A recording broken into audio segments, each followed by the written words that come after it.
I feel like in sports, the word loyalty can be a very, very dangerous, tricky word. Like, we got mad at Kevin Durant for going to Golden State. We got mad at LeBron for going to Miami initially, but yet we bashed Chris Paul, Carmelo Anthony, Karl Malone, and definitely Charles Barkley for never winning a championship. Also, a lot of these teams, if they can get something better for you, they'll trade you like you a bag of chips, and they may not even put the best stuff around you, so why waste your career if you can go somewhere better and actually compete?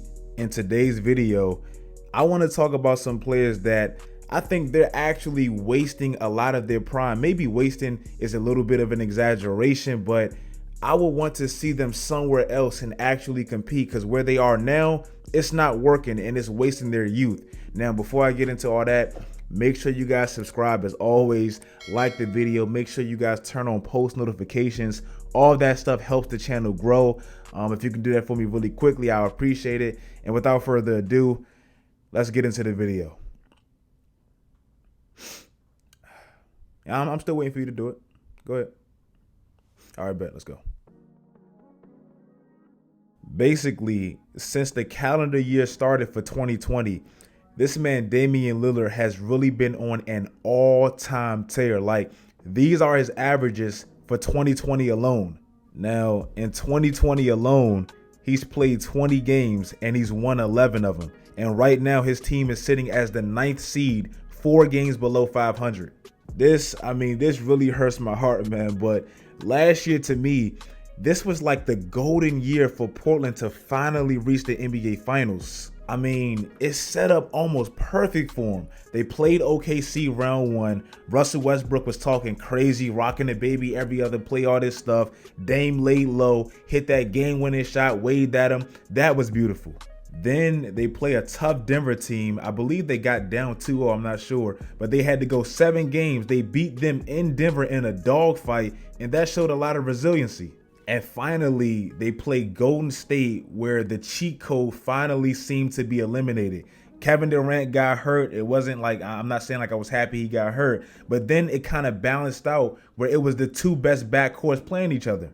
But as I pointed out in some of my other videos, they blew 3 straight 17-point plus leads in 3 straight games. In games 2, 3, and 4, they had at least a 17-point lead and they got swept. I still can't believe that. So bringing it back to this year and beyond, with the evolution of the West, it's going to be hard to make some real noise. That's why last year was so precious. Zion Williamson and Brandon Ingram, that duo may be lethal in the future. Dallas, they've already made their mark in Luka Doncic's 2nd season. Memphis and Ja Morant, they're already bumping their ass out the playoffs. They're the 8th seed right now.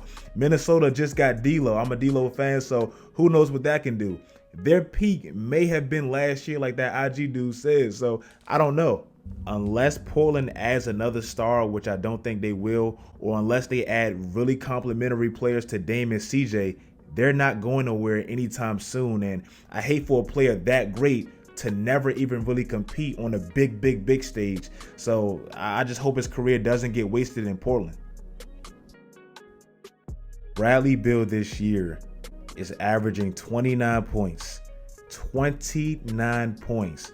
And this man didn't even make the All-Star team in the weak Eastern Conference. Now, obviously, there's way more than one answer to the question I'm about to ask, but what's the primary reason for him not making that roster?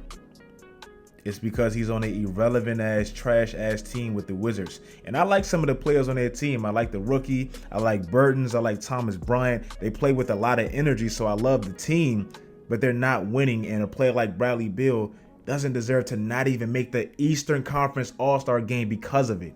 Now, some of it has to go on Bradley Beal. I don't get what was the point of signing an extension with the Washington Wizards. This team is probably in one of the worst situations in the NBA.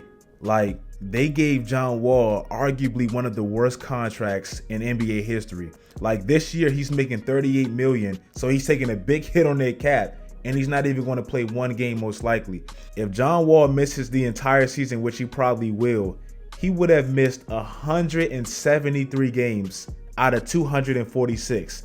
Out of the last 3 seasons, he would have missed 170. Like, bro, that is your highest paid player. Then when he comes back from that Achilles injury with his explosive style and not really being a natural scorer or a natural shooter, you don't even really know how he'll look. I hope he's 100% and all that, but you just don't know. Like, KD, that's KD. He can come back from that injury shooting all jumpers and average 25 points. He's 7 foot. He can do that. John Wall is 6'4", and he really banks off his athleticism, so you really don't know. So looking at Bradley Beal having to go against Giannis, who really owns the East right now, Toronto, who's really like second owning the East right now, Boston, Miami, all these teams that's really emerging. I just hope he has enough and he's just not bounced out every single year with all that talent, because he's obviously showing you his capabilities. Devin Booker, man, I really feel a little bit sorry for him. Seeing your 2 best friends in the NBA play together now and you're kind of stuck in the desert. I mean, I kind of feel sorry for him. Look at this man's career averages, and yet he's never even made an all-star team. Like, if your team is going to be trash consistently, at least you want to be able to say, I made 12 to 13 straight all-star games, all NBAs, whatever, because let's be honest, stats and accolades, that equals more money and more status. But he can't even say that. Collectively, the Suns have been so bad, they can't even get their star player in. Now, obviously, you know, the all-star system is corrupt and all that, but besides the point, they can't get their best player in who clearly deserves to be in. Now, I don't want to put together this woe is me, oh my God, I feel so sorry for Devin Booker pity party thing, because let's be real, some of it has to go on Devin Booker. I said this in a video I made last year, and I truly stand by it. When you're the guy and you're like a superstar and you are really transcendent, you equal like 40 wins just off you being you. Like, you're not going to let your team be consistently pathetic. Say what you want about Russell Westbrook. Say whatever you want about Russell Westbrook. When he lost Kevin Durant, his team didn't just fall off the map. James Harden, when he got traded from OKC, they won 40-something games immediately. Kevin Durant, he had his first few years being trashed with the OKC, like their team collectively sucked. But it wasn't 5, 6, 7 years, because if you're transcendent, you make that difference. And James Harden, his first year in Houston, that was his first year being a starter in the NBA. And he wasn't playing with this all-star team. Like, Kevin McHale really wasn't buying into how he played. He was playing with Chandler Parsons, Jeremy Lin, Patrick Patterson, and he still made the playoffs because he made that difference. Dwayne Wade, the year before he got LeBron, he was playing with a washed-up Jermaine O'Neal, Michael Beasley, Udonis Haslem, Mario Chalmers, and his team still won 47 games because he made up for the lack of talent. This year, the Phoenix Suns are on pace for 32 wins, and that's his career high. Like, these are his career wins. You really can't name me like 5 or 6 other Hall of Fame transcendent type players that had 5 consecutive miserable losing seasons to open up their careers. LeBron in the beginning, yeah, his team sucked for like the first 2 years, but they got it together and he made the finals at like 21 years old. KD, 2 losing seasons, got some draft picks, started winning. Shaq, same thing. Dwayne Wade, before he got there, the Heat had won 25 games. His rookie year, he bumped it to 42. His second year, he got it to 59. And the Heat weren't like this cornerstone franchise before he got there. They were relatively new and they never won a championship. So I don't really want to hear about, oh, he plays with Phoenix, because Phoenix wasn't that bad when they had Steve Nash, Charles Barkley. They made the finals. This is no bash on Devin Booker. I love his game, but what's the point of drafting a quote-unquote superstar player or getting a superstar player if you have to put 4 of the superstars around him to actually win? Like, if I draft LeBron, I'm not looking to keep drafting LeBron. Like, once I found my guy, I build around him. Devin Booker, don't tell me he has trash talent, man. Kelly Oubre, he's emerged. DeAndre Ayton's a solid player. Like, Darius, like, they had solid players. They just don't win. You can't possibly look me in the face and tell me the Mavericks have a glaring talent discrepancy over the Suns, but somehow they're like 11 games over 500 while the Suns are 11 games below 500. It just doesn't make sense.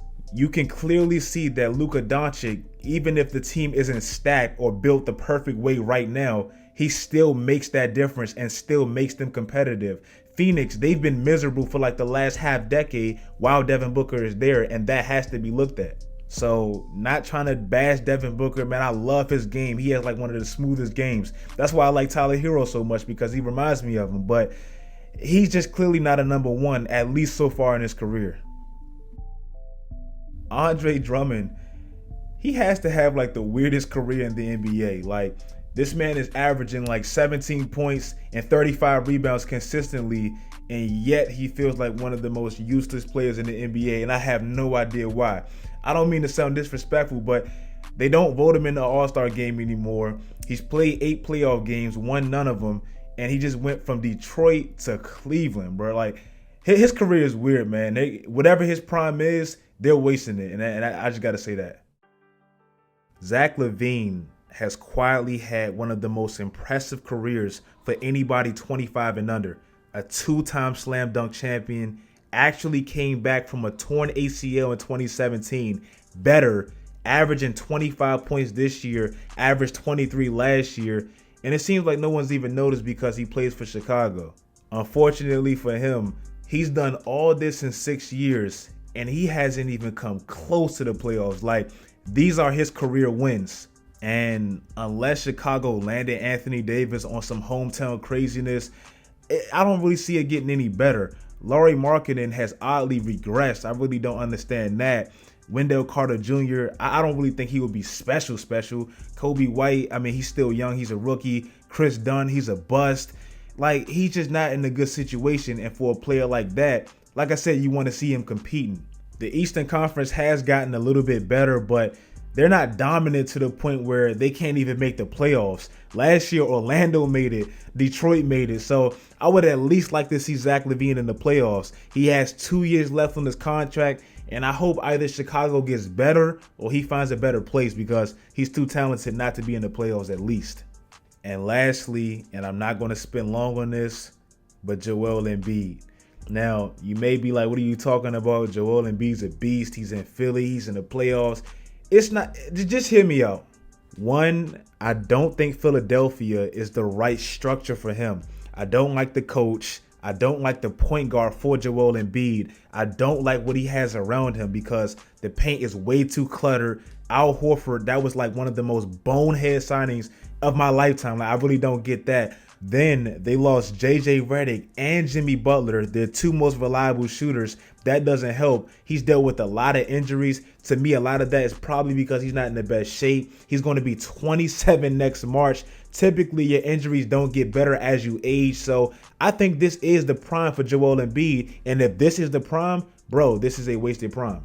So that's the video, man. I hope you guys enjoyed it. For Joel Embiid, I just don't think they're beating Milwaukee. They probably won't even beat Toronto, Miami. And if this is it for Joel, bro, this is a wasted prime because this man has a lot of potential. If you guys like the video, make sure you guys leave a like. If I left any player that you think is kind of being wasted, make sure you guys leave it in the comments. I was going to talk about Cat, but he just got D-Lo, so I want to give it a little bit of, more time and all that. Like the video, comment, subscribe, follow my social media sites, do all that great stuff, guys. And as always, until next time, stay tuned.